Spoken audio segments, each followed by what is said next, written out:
On commence dans Genèse 22. Alors, il y a à peu près 4000 ans. C'est 2000 ans avant Jésus-Christ. Eh bien, un père se promenait avec son fils. Et ce père avait pris son fils pour un long chemin de plusieurs jours. Et ce père, c'était Abraham.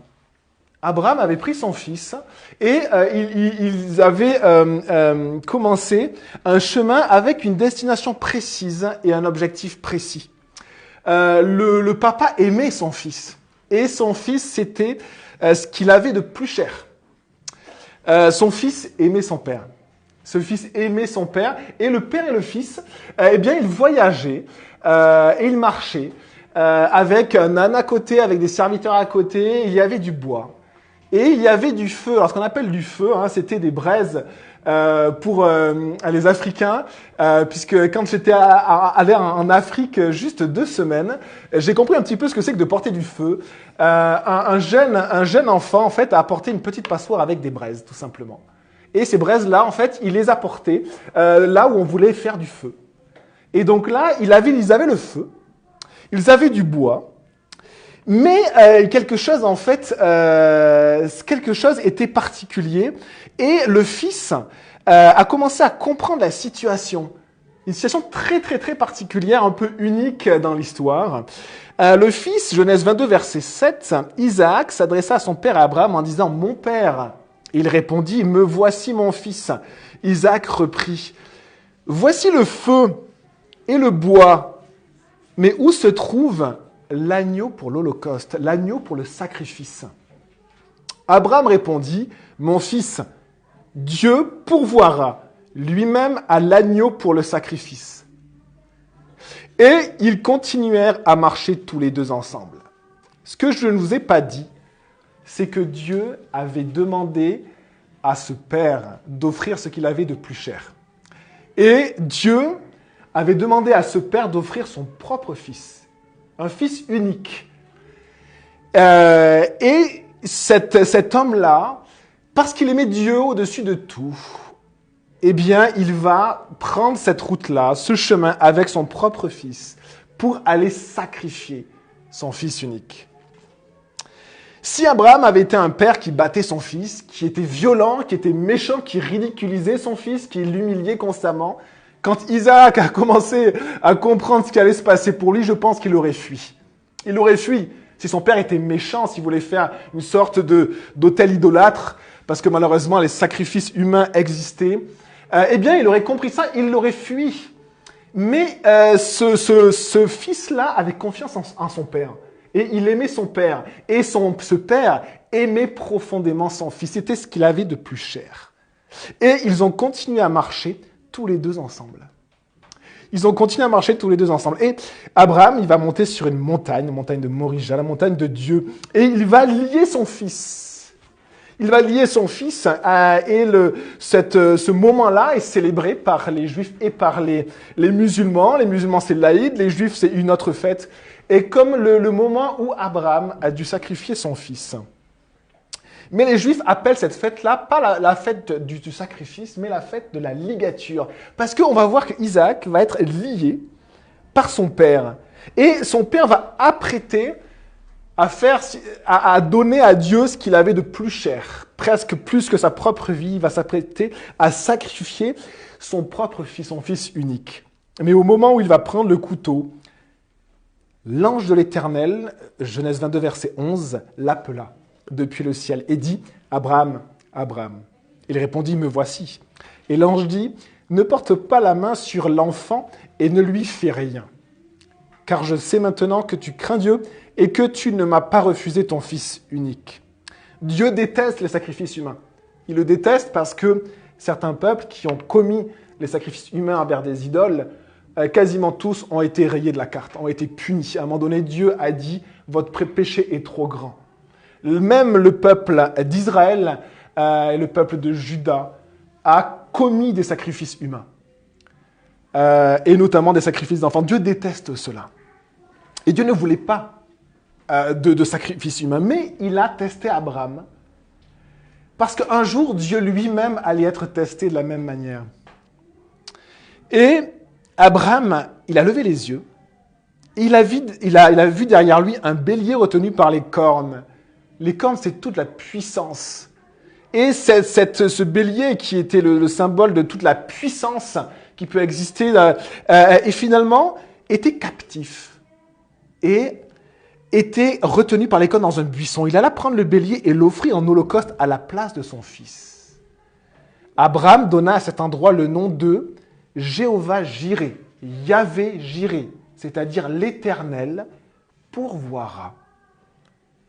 C'est pourquoi l'on dit aujourd'hui, à la montagne de l'Éternel, il sera pourvu. Cet épisode, il préfigure un autre moment. Il préfigure un autre moment dans l'histoire de l'humanité qui arrivera à peu près 2000 ans après, où un autre père va se promener avec son fils unique. Et le fils est ce que le père a de plus cher. Et le père aime le fils, et le fils aime son père. Et ils vont aller en chemin, de la même manière qu'Abraham et Isaac. Ils vont marcher ensemble dans une direction précise et pour un objectif précis. Et 2000 ans après, il y a un père qui va donner son fils en sacrifice. Il y a un père qui va donner ce qu'il a de plus cher en sacrifice. Et à ce moment-là, il n'y aura pas d'ange qui va apparaître. Il n'y aura pas de bélier qui sera accroché à côté pour remplacer le fils. Parce que le fils, c'est l'agneau de Dieu. Et c'est le thème aujourd'hui, l'agneau de Dieu qui va être sacrifié pour l'humanité.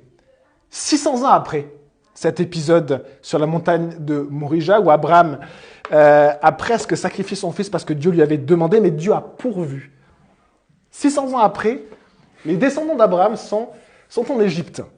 Ils sont en Égypte parce qu'il y a eu une famine il y a très longtemps.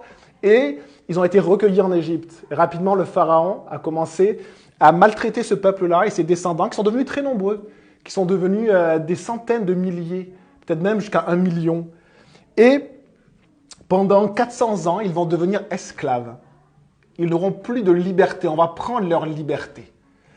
Ils vont devenir esclaves et Dieu va s'apprêter à sauver les descendants d'Abraham qu'il va considérer comme son peuple.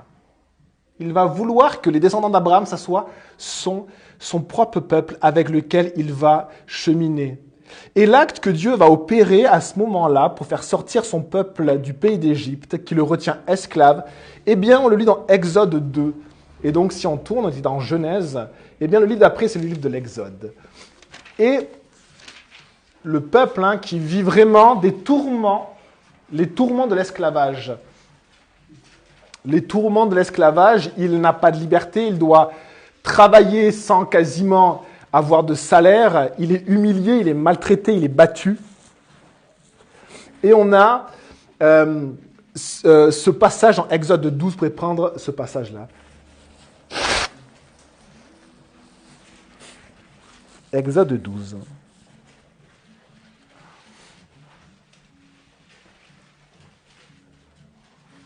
Exode 12, donc c'est à la page 47, vous avez ces mêmes Bibles que moi. L'Éternel dit à Moïse et à Aaron en Égypte, « Ce mois-ci sera pour vous le premier des mois. Vous le considérerez comme le premier des mois de l'année. » Alors que, donc là on est à peu près en avril, pour les Juifs, et alors que le début de l'année pour les Juifs, c'est en automne, c'est septembre-octobre que l'année commence pour eux. Leur calendrier commence en septembre-octobre. On est plusieurs mois après et Dieu leur dit, à partir de maintenant, je vais faire quelque chose de nouveau. Je vais faire un nouveau commencement. Et Dieu fait repartir l'année, on va dire, à cette époque-là. Parce qu'il va commencer quelque chose d'important qui va être la base de tout ce qui va suivre.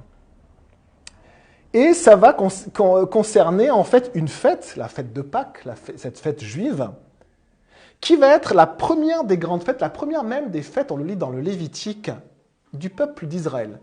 La première fête, ça va être cette fête en début de cette nouvelle année, on pourrait dire, de ce nouveau commencement, cette nouvelle vie qui commence pour le peuple. Les Juifs considèrent que ce moment-là, c'est le moment où des familles d'un même ascendant sont devenues une nation, un peuple. Et les Juifs, même qui ne considèrent pas Jésus comme le Messie, considèrent que la Pâque, elle a aussi ce sens de résurrection. C'est-à-dire le passage de la mort à la vie. Israël était mort et Dieu lui a donné vie. Ce peuple était dispersé, était esclave. Dieu l'a rassemblé dans un pays et il l'a libéré et il l'a mis à part. Et les Juifs considèrent la Pâque comme, avec aussi, il y a plusieurs significations de la Pâque, avec cette signification du passage aussi de la mort à la vie. Et bien sûr, 1400 ans après, cette signification aura tellement plus d'importance. Et donc Dieu fait quelque chose de nouveau. Verset 3, transmettez ces instructions à toute l'assemblée d'Israël. Le 10e jour de ce mois, on prendra un agneau pour chaque famille, un agneau pour chaque maison. On prendra, c'est-à-dire on va sanctifier un agneau. Prendre quelque chose pour le mettre pour Dieu, c'est la signification de sanctifier, rendre saint. Les Juifs avaient rendu saint le temple, puisqu'il était pour Dieu, il fallait le sanctifier. Et les prêtres étaient saints, puisqu'ils étaient mis à part pour Dieu. Et quand on prenait un sacrifice, on le sanctifiait parce qu'il était entièrement pour Dieu. Et donc on met à part cet agneau-là, mais on ne va pas le sacrifier de suite. On met à part, et cet agneau qui était un agneau comme les autres finalement, qu'on va choisir parce qu'il n'a aucun défaut, d'un an, mâle, eh bien cet agneau va devenir du coup l'agneau de Dieu, puisque c'est l'agneau pour Dieu. C'est l'agneau sanctifié, mis à part. Verset 4, si la maison est trop peu nombreuse pour un agneau, on le partagera avec le plus proche voisin, en fonction du nombre de personnes. Vous estimerez le nombre de personnes pour l'agneau d'après la part que chacun peut manger. Ce sera un agneau sans défaut, mâle âgé d'1 an. Vous pourrez prendre un agneau ou un chevreau. Verset 6, vous garderez jusqu'au 14e jour de ce mois, où toute l'assemblée d'Israël le sacrifiera au coucher du soleil, c'est-à-dire à 6 heures du soir. Et les Juifs, lors de la Pâque, sacrifient au temple les agneaux pour toutes les familles juives à partir de 6 heures du soir. Et ici, nous avons du 10e jour au 14e jour de ce mois. Ça veut dire que chaque famille devait prendre un agneau, le garder pendant 3 jours entiers. Donc ils prennent un agneau, et après on a 3 jours entiers, et après, le quatrième jour, ils le sacrifient. Et au verset 7, on prendra de son sang, et on en mettra sur les 2 poteaux, les 2 piliers de la porte, les 2 poteaux, et le linteau, la partie qui est au-dessus, le linteau de la porte des maisons où on en mangera. Verset 11, à la fin, et c'est marqué, c'est la Pâque de l'Éternel. Est-ce que vous pouvez juste claquer la porte? Je pense qu'elle est peut-être mal fermée. Juste la claquer. Si elle est bien fermée, tout va bien. C'est la Pâque de l'Éternel. Cette nuit-là, verset 12, je parcourrai l'Égypte et je tuerai tous les premiers-nés du pays, hommes ou animaux. Je mettrai ainsi à exécution mes jugements contre tous les dieux de l'Égypte. Je suis l'Éternel. Dieu, alors on est en moins 1400. L'Égypte est une civilisation millénaire. Les pyramides d'Égypte, c'est à peu près moins 2300, 2150. Donc, et bien sûr, le peuple égyptien existait avant cela. Et donc, on a une population qui finalement va être jugée par Dieu des centaines d'années après. Et pour quelle cause? À cause du péché. Je mettrai ainsi à exécution mes jugements contre tous les dieux de l'Égypte. Et ici, on a une préfiguration aussi d'un moment qui s'appelle le jour de l'Éternel. Dans tous les prophètes, dans l'Ancien Testament et dans le Nouveau Testament, un jour où Dieu va juger les dieux de ce monde. Il va venir et il va juger les dieux de ce monde et il va prendre les vies qui lui appartiennent. L'homme va se souvenir qu'il a un créateur et que sa vie vient de lui. Et Dieu va la reprendre. Et ici, on a... et chaque vie aura bien sûr à rendre compte devant son créateur, chacun selon ses actions. Et on a ici, du coup, un jugement que Dieu va appliquer, faire abattre sur tout un pays, sur toute une nation. Problème, le peuple d'Israël, il est dans ce pays où Dieu va appliquer le jugement. Il fait partie de l'endroit de ce monde où Dieu va appliquer son jugement. Et deuxième problème, c'est que le peuple d'Israël, il est aussi pécheur comme le peuple égyptien. On sait que le peuple d'Israël avait les mêmes penchants que le peuple égyptien, les mêmes penchants à l'idolâtrie et les mêmes penchants à la méchanceté. La jalousie, l'irritation, l'orgueil, la convoitise, tout ce que le Seigneur considère comme mauvais, eh bien, nous le voyons aussi dans le peuple d'Israël. Et alors la question qu'on va se poser, c'est mais comment va faire ce peuple-là qui est aussi pécheur, parce que Dieu va appliquer son jugement sur la terre et sur l'Égypte. Eh bien, verset 13 d'Exode 12, on lit. Pour vous, en revanche, le sang servira de signe sur les maisons où vous vous trouverez. Je verrai le sang et je passerai par-dessus vous. La Pâque, c'est le mot hébreu Pessah. Et Pessah, ça veut dire passer. C'est un passage. Et les Juifs se souviennent de plusieurs passages. Ils se souviennent du passage de la mer Rouge, où Dieu a écarté les eaux, et où le peuple a passé, et ils se sont retrouvés de l'autre côté de la mort, de l'autre côté de la mer Rouge. Et cette mer a englouti tous les ennemis. Pessah, passage. Mais ils se souviennent aussi d'un autre passage. C'est le passage de Dieu lui-même. L'ange de l'Éternel, souvent, c'est presque une figuration de Dieu lui-même. Et on a cet ange de l'Éternel qui est apparu à Abraham, 2000 ans avant Jésus-Christ.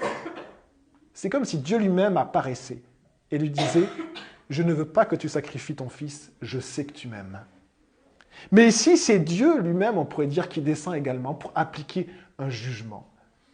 Après des générations et des générations où l'homme ne s'est pas repenti, Dieu applique un jugement.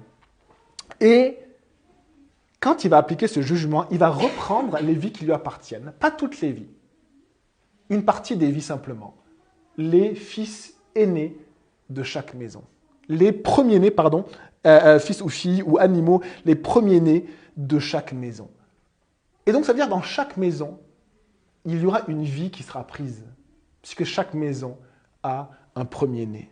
Dans chaque troupeau, à chaque endroit, il y aura une vie qui sera reprise. Mais quand Dieu, quand il s'approchera d'une maison pour prendre la vie qui lui appartient, pour reprendre cette vie-là, quand il verra le sang sur la porte, sur les deux poteaux et le linteau, donc sur le contour de la porte, quand il verra le sang, il passera par-dessus. C'est-à-dire que le jugement ne s'appliquera pas sur cette maison. Cette famille sera en quelque sorte protégée du jugement de Dieu contre le péché. Protégée. Pessah. Dieu va passer outre. Il ne va pas regarder le péché qu'il y a à l'intérieur. Parce qu'il y avait du péché à l'intérieur de chaque maison. Parce qu'il y avait un père, il y avait une mère, et donc il y avait du péché. Et il y avait des enfants, et donc il y avait un peu plus de péché. Et Dieu ne va pas regarder le péché. Il va comme cacher ses yeux, comme sauter par-dessus. C'est notre traduction qui est possible. Passer outre. Pessah. Il va passer, il ne va pas regarder le péché parce qu'il va regarder le sang. Et le sang de quoi? Le sang de qui? Le sang d'un agneau qui a été mis à part pour Dieu. L'agneau de Dieu, sacrifié cette soirée-là. Et au verset 14, on lit « Vous rappellerez le souvenir de ce jour en le célébrant par une fête en l'honneur de l'Éternel. Cette célébration sera une prescription perpétuelle pour vous au fil des générations. » Et on voit au verset 21 ceci. Moïse appela tous les anciens d'Israël et leur dit « Allez prendre une pièce de petit bétail pour vos familles et sacrifier l'agneau pascal. Vous prendrez ensuite un bouquet de branches d'hysope. Pourquoi de l'hysope? Pourquoi cet arbre-là? Une branche d'hysope, vous le tremperez dans le bassin contenant le sang de l'animal et vous toucherez les linteaux et les deux poteaux. Il réexplique, il commande, après les instructions, il commande de le faire. Donc c'est comme un deuxième récit de la Pâque en disant, voilà, ce que je vous ai prescrit maintenant, faites-le. Et il donne plus de détails. Une branche d'hysope, le trempez dans le bassin contenant le sang de l'animal et vous toucherez les linteaux et les deux poteaux de la porte. Avec ce sang, aucun de vous ne sortira de sa maison jusqu'au matin. Quand l'Éternel passera pour frapper l'Égypte et qu'il verra le sang sur le linteau et sur les deux poteaux, il passera par-dessus la porte et ne permettra pas aux destructeurs d'entrer dans vos maisons pour frapper. Vous respecterez cela comme une prescription valable pour vous et pour vos enfants à perpétuité. Une fois entrés même dans le pays que l'Éternel vous donnera, conformément à sa promesse, vous observerez ce rite. Et lorsque vos enfants vous demanderont « Que signifie ce rite pour vous ?» vous répondrez « C'est le sacrifice de la Pâque, en l'honneur de Dieu lui-même, en l'honneur de l'Éternel, qui est passé par-dessus, Pessah, il est passé par-dessus les maisons des Israélites en Égypte, lorsqu'il a frappé. L'Égypte ait sauvé nos familles. Le peuple s'inclina et adora. » Et vous savez que les Juifs, au début, on pense que la Pâque avait été faite de manière assez informelle. Et plus les générations sont passées, plus ils ont cadré cette fête-là. Et ils avaient bien vu qu'il y avait une notion pédagogique à la Pâque pour enseigner les enfants. Et le soir de la Pâque, le vendredi soir, c'était au plus jeune enfant de poser la question. Et parfois, le plus jeune enfant, il savait à peine parler. Donc c'était l'enfant qui savait peut-être à peine poser une question, qui allait avec ses premiers mots poser la question. Poser la question, que signifie ceci? Et alors le père de famille avait le rôle d'expliquer ce sacrifice de la Pâque, génération après génération après génération. Et on est 1400 ans après maintenant, on fait un saut dans le temps, le peuple a été libéré par Dieu, Dieu a passé par-dessus ces gens-là, il n'a pas jugé, il a vu le sang. Il a accompagné ensuite son peuple qui est passé par la mer Rouge pour rentrer de l'autre côté, passer cette mort et pour aller en direction du pays promis. Des générations ont passé, les Juifs fêtent la Pâque chaque année, c'est la première des fêtes, la plus importante des fêtes, qui est la base de toutes les autres fêtes. Il y a 3 grandes fêtes annuelles, la première c'est la Pâque. Il y a plein d'autres fêtes également. Et donc, on est 1400 ans après. Et 1400 ans après, un homme du nom de Jean, Jean ce n'était pas un nom qu'on donnait souvent, d'ailleurs, en Israël, mais il paraît qu'un ange serait apparu, une histoire bizarre. Un ange serait apparu à un père et il lui aurait dit que, alors il était vieux, il ne pouvait plus avoir d'enfant, qu'il allait avoir un fils. Cet homme n'a pas cru. Il a été muet pendant toute la grossesse de sa femme. Il a vu sa femme être enceinte, il dit, mais on va avoir un enfant comme Dieu, mais il ne pouvait pas parler. Et quand ce fils est né, quand ils ont invité toute la famille, à un moment donné, ce père a retrouvé la parole et il a loué le Seigneur. Et il a dit, son nom sera Jean. Jean, pourquoi Jean? Parce que le Seigneur l'avait commandé ainsi. Et ce Jean-là, personnage très particulier, prophète de l'Éternel, vivant dans les déserts, se nourrissant de miel et de sauterelles, cette personne-là était un prophète de l'Éternel. Et dans tout l'Ancien Testament, les prophéties annonçaient un grand prophète qui allait revenir. Et le grand prophète, vous savez, pour les Juifs, c'est Élie, c'est le grand prophète. Ils annonçaient qu'un jour, Élie allait revenir avant le Messie.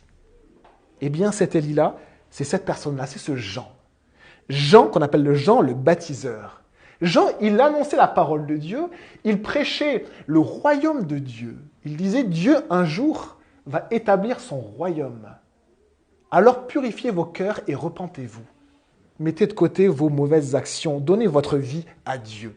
Et les gens qui voulaient donner leur vie à Dieu, eh bien, ils confessaient leurs péchés, leurs mauvaises actions. Et ils étaient baptisés. Et le baptême de Jean, le baptême des Juifs, c'était aussi un signe de purification. Le baptême existait avant Jésus et Jean dans les rituels juifs. Un baptême, c'est-à-dire une ablution complète. C'était un signe de purification, mais aussi de sanctification. C'est-à-dire que celui qui était baptisé, il était mis à part pour Dieu. Et on lit dans Jean 1, 1400 ans après la première Pâque. Jean 1.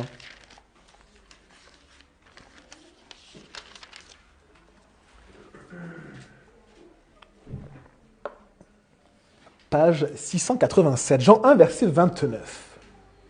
Alors que Jean fait ses affaires, il enseigne, il prêche et il baptise, on lit,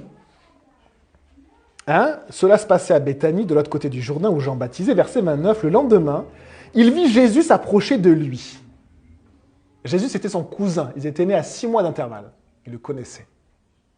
Mais quand il le voit, il va prononcer quelque chose en public, que les gens n'avaient pas entendu. Et que là, ils entendent. Il va dire ceci. Il va dire, voici l'agneau de Dieu. Jésus arrive, il commence son ministère. Il commence juste son ministère à ce moment-là et Jean le voit, le prophète de l'Éternel, cet Élie qui était annoncé.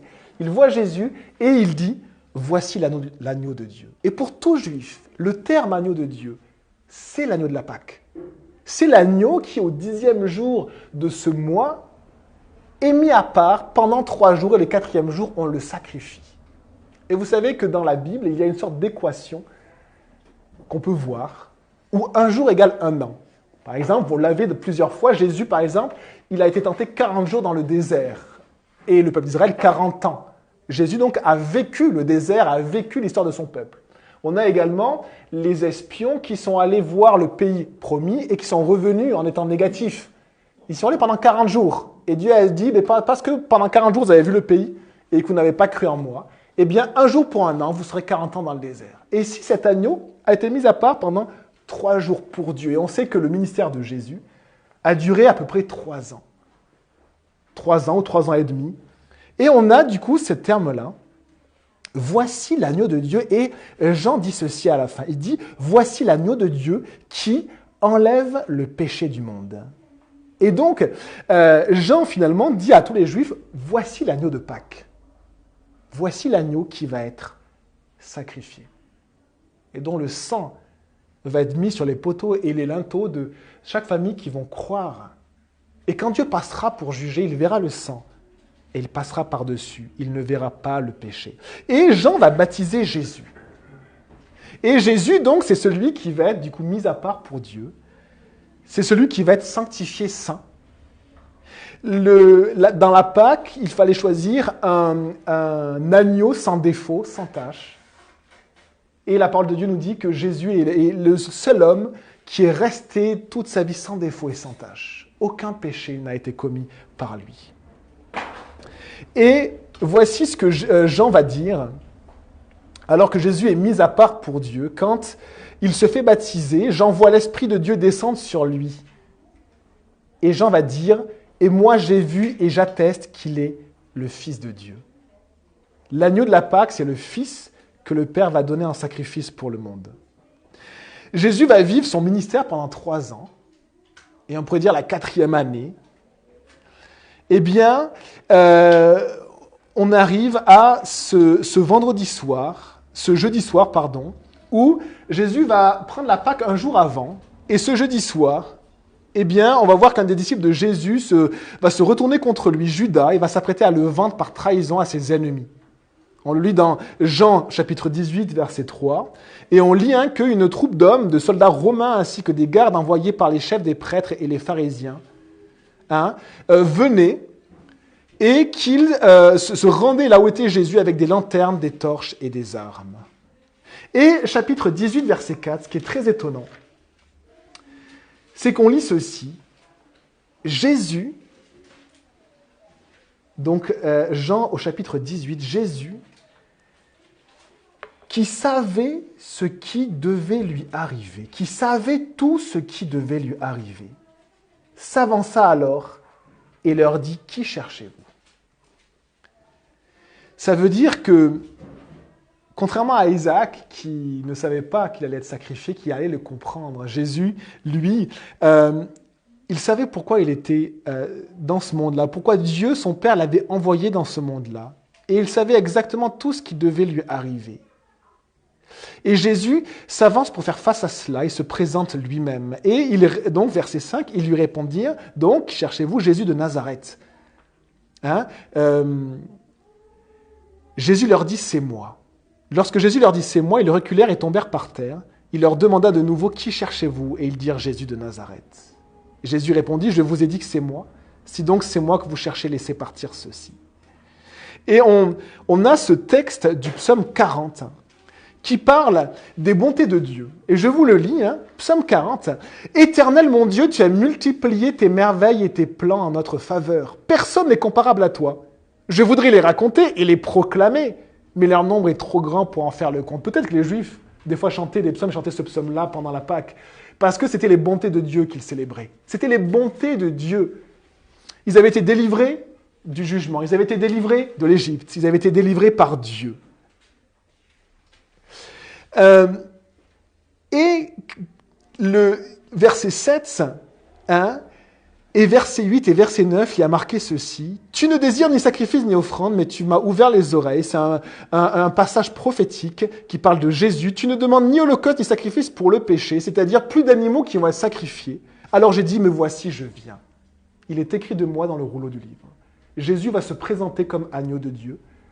Plus de sacrifice d'animaux, mais le sacrifice du Fils de Dieu lui-même. Et alors que 1400 ans avant, on devait mettre le sang avec de l'hysope, des morceaux d'hysope, sur le pourtour de la porte de chaque maison, eh bien, quand Jésus va être crucifié, on va voir aussi ces morceaux d'hysope apparaître. Puisqu'à la fin de sa crucifixion, Jésus va dire « j'ai soif ». Et un soldat va prendre des morceaux d'hysope, va les tremper avec une éponge dans du vinaigre et va lui donner à boire. Et Jésus va prononcer ces mots-là, « c'est accompli ». Tout est accompli. C'est-à-dire que ce que l'on a enseigné depuis le début, 2000 ans avant Jésus-Christ, Abraham et Isaac, Dieu pourvoira. Ce qu'on a vu 1400 ans avant Jésus, le peuple d'Israël, où Dieu pourvoit un agneau sacrifié à la place des personnes qui doivent mourir. Dieu pourvoira. Dieu va un jour sacrifier. Dieu a prévu un sacrifice pour protéger son peuple. Eh bien, Jésus dit, tout est accompli. L'agneau de Dieu, qui ôte le péché du monde, va être crucifié sur la croix. Et on lit au chapitre 19, verset 17, « Jésus portant sa croix sortit de la ville pour aller vers l'endroit appelé le crâne, qui se dit en hébreu Golgotha. C'est là qu'ils le crucifièrent avec lui 2 autres brigands, un de chaque côté et Jésus au milieu.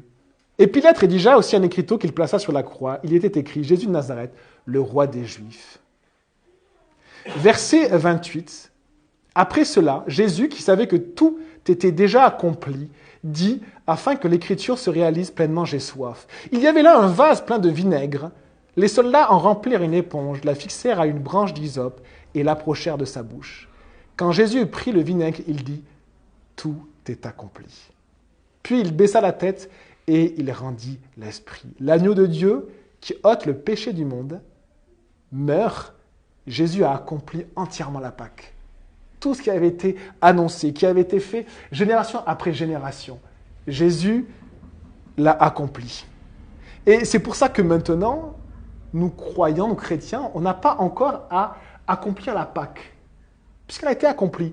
Mais le soir même où Jésus a mangé la dernière Pâque, il a instauré quelque chose de nouveau. Il a instauré finalement la nouvelle Pâque des chrétiens. La nouvelle Pâque des chrétiens, c'est la scène. Finalement, ce n'est pas la fête qui annonce qu'un agneau, l'agneau de Dieu, allait être sacrifié un jour. Finalement, c'est la fête qui se commémore que l'agneau de Dieu a été sacrifié et que c'est Jésus-Christ, le Fils de Dieu. Jésus de Nazareth. Et aujourd'hui, on va prendre la scène avec cette idée que c'est la nouvelle Pâque des chrétiens. On commémore finalement le fait que Dieu a pourvu pour nos péchés. Il a pourvu pour nos péchés. Et je vais juste finir avec cette idée de branche d'hysope et après on prendra la scène ensemble. La branche d'hysope, c'est une image pour les Juifs d'humilité. Pourquoi d'humilité? Parce que dans les rois, Salomon, le grand roi Salomon, il va faire des vers, de la poésie, plein de connaissances, philosophe, tout ce que l'on veut. Il va parler sur tous les animaux et sur toutes les plantes. Et il va parler, 1 Roi 4, verset 33, il a parlé sur les arbres, depuis le cèdre du Liban jusqu'à l'hysope qui sort de la muraille, c'est-à-dire l'hysope qui pousse dans le creux du rocher. C'est-à-dire que Salomon a parlé du plus grand et du plus beau des arbres qui représentent l'orgueil humain, la beauté humaine, jusqu'à la plus petite branche qui sort même de la muraille, c'est-à-dire l'arbrisseau le plus petit et le plus humble. Quand une personne était frappée de la lèpre, les Juifs pensaient, au travers des Écritures, que c'était Dieu qui frappait à cause de l'orgueil. On a plusieurs exemples de personnes qui sont frappées de lèpre et à cause de cet orgueil. Et dans le Lévitique, celui qui était lépreux, il venait auprès du prêtre avec une branche de cèdre et une branche d'hysope. Et il y avait un rituel de purification quand il avait été purifié de sa lèpre. Et finalement, ce lépreux disait un peu ceci, il disait « J'étais orgueilleux comme ce cèdre, et l'Éternel m'a frappé à cause de mon orgueil. » Parfois, c'est ce que Dieu fait dans nos vies, d'une manière ou d'une autre. Il nous frappe, mais comme un père prend soin de ses enfants. Et on sait qu'un enfant qu'on ne corrige jamais devient un enfant qui est tellement mal éduqué et qui devient même horrible. Eh bien, Dieu s'occupe de nous de cette manière-là. Et parfois, il nous frappe comme un père. Et l'Éternel m'a frappé. Il m'a appris à devenir humble, cette branche d'hysope. Le Seigneur m'a fait grâce puisque je suis guéri. Il m'a guéri. Et on avait cette signification-là. Et quand les Juifs mettaient cette branche d'hysope autour de la porte, alors que l'ange de l'Éternel allait passer pour juger, eh bien, c'est comme si Dieu leur disait, ce qui va se passer cette nuit-là, tu vas être délivré du jugement, tu vas être délivré des Égyptiens, tu vas voir la mer s'ouvrir. Ça ne vient pas de toi. Ne deviens pas orgueilleux. Parce que rien ne vient de toi. Tout ce que tu vas vivre, c'est par grâce. C'est par la grâce de Dieu. Souviens-toi, ne sois pas comme ce cèdre du Liban. Souviens-toi de l'hysope, le plus petit arbrisseau, de l'humilité. Parce que tout est grâce. Et celui qui est guéri de la lèpre, il disait, mais c'est par grâce que Dieu m'a guéri. Et ici, à la fin, juste tout à la fin, qu'est-ce que brandit ce soldat? Il brandit une branche d'hysope. Jésus a été crucifié, sacrifié pour nous. Ça ne vient pas de nous. C'est le don de Dieu. On est sauvé uniquement par grâce. On ne peut pas s'enorgueillir. Ne t'enorgueillis pas si un jour tu es délivré du péché. Si tu appartiens à Dieu, parce que tout est grâce. Tout vient de Dieu. On prie les amis. Seigneur Jésus, merci, mon Dieu, pour ton nom. Et Seigneur, on veut se souvenir maintenant de ton sacrifice pour nous. Simplement, Jésus, cet agneau de Dieu qui avait été prévu dès avant la fondation du monde. Tu nous dis, Seigneur, même avant Abraham, tu avais été prévu, Jésus. Tu savais que tu allais venir dans ce monde-là, avant la fondation du monde. L'agneau de Dieu était prévu. Dieu allait pourvoir pour notre péché, pour notre séparation avec toi, pour le jugement, tu allais pourvoir. Et l'agneau de Dieu allait tout prendre sur lui. Merci Jésus pour ça. Merci parce que tout est accompli. Tout est accompli. Merci Seigneur.